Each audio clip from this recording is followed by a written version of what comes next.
દાહોદના ડુંગરી ખાતે સ્થાનિક રાજકારણમાં પરિવર્તનના સંકેત ઝાલોદ અને ગોવિંદ ગુરુ લીંબડીમાં 5000 કાર્યકરો આમ આદમી પાર્ટીમાં જોડાયા।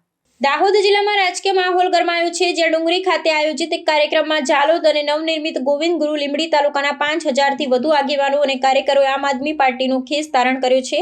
તારીખ 26મી ઓક્ટોબર 2025ના રોજ યોજાયેલી આ સંગઠન પ્રવેશ કાર્યક્રમને કારણે સ્થાનિક રાજકારણમાં મોટો ફેરફાર જોવા મળી રહ્યો છે।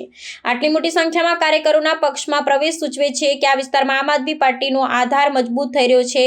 આ સંગઠન પ્રવેશમાં મુખ્યત્વે આદિવાસી સમાજના અગ્રણીઓ, ગ્રામ્ય સ્તરના કાર્યકરો સામેલ હતા, જેમાં અગાઉ અન્ય રાજકીય પક્ષો સાથે જોડાયેલા હતા। આ નેતાઓ અને કાર્યકરોએ સ્થાનિક મુદ્દાઓ અને વિકાસના અભાવને કારણે પક્ષ પલટો કર્યા હોવાનું માનવામાં આવે છે। આ કાર્યક્રમમાં આમ આદમી પાર્ટીના વરિષ્ઠ નેતાઓએ હાજરી આપી હતી અને નવા જોડાનાર સભ્યોનું સ્વાગત કર્યું હતું।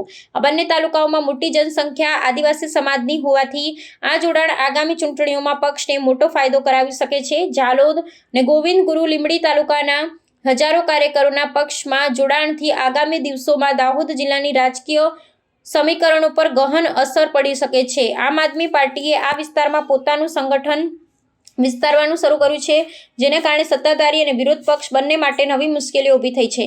પક્ષના નેતાઓએ આશા વ્યક્ત કરી છે કે આ મોટી સંખ્યાબળ તેમને ગ્રામ પંચાયતથી લઈ વિધાનસભા સુધીના સ્તરને મજબૂત સ્થિતિ આપશે અને આદિવાસી વિસ્તારોમાં પક્ષનું પ્રભુત્વ વધારશે। ગુજરાત જોડો અભિયાન અંતર્ગત ડુંગરીની પવિત્ર ધરતી પર દાહોદ જિલ્લામાં અમારો જન સંપર્ક ને જનસભા હતી। એમાં સરપંચો, માજી તાલુકા સભ્ય, માજી જિલ્લા સભ્ય અને 5000 થી પણ વધારે કાર્યકરો આમ આદમી પાર્ટીમાં જોડાયા છે।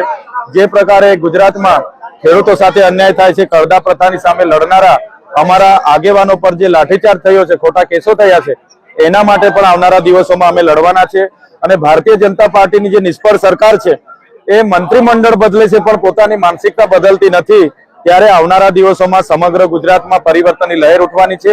આમ આદમી પાર્ટી તમામ તાલુકા, જિલ્લા અને નગરપાલિકા, મહાનગરપાલિકાની બેઠકો પર લડવાની છે અને 2027માં પણ લડશે અને આવનારા દિવસોમાં ગુજરાતમાં પરિવર્તન આવવાનું છે અને એમાં આમ આદમી પાર્ટી ખૂબ સારી રીતે આગળ આજે વધી રહી છે।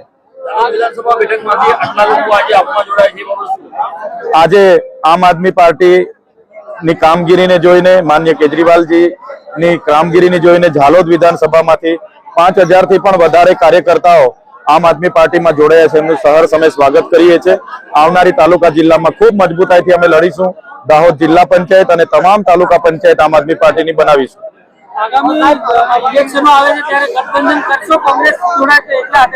હાલમાં કોંગ્રેસ સાથે કોઈ ગઠબંધન નથી અને આવનારા દિવસોમાં વિધાનસભામાં પણ શીર્ષ નેતૃત્વ નક્કી કરશે ત્યારે ગઠબંધન થશે અને નહીં ગઠબંધન થશે તો તમામે તમામ બેઠકોમાં આમ આદમી પાર્ટી સ્વતંત્ર લડશે।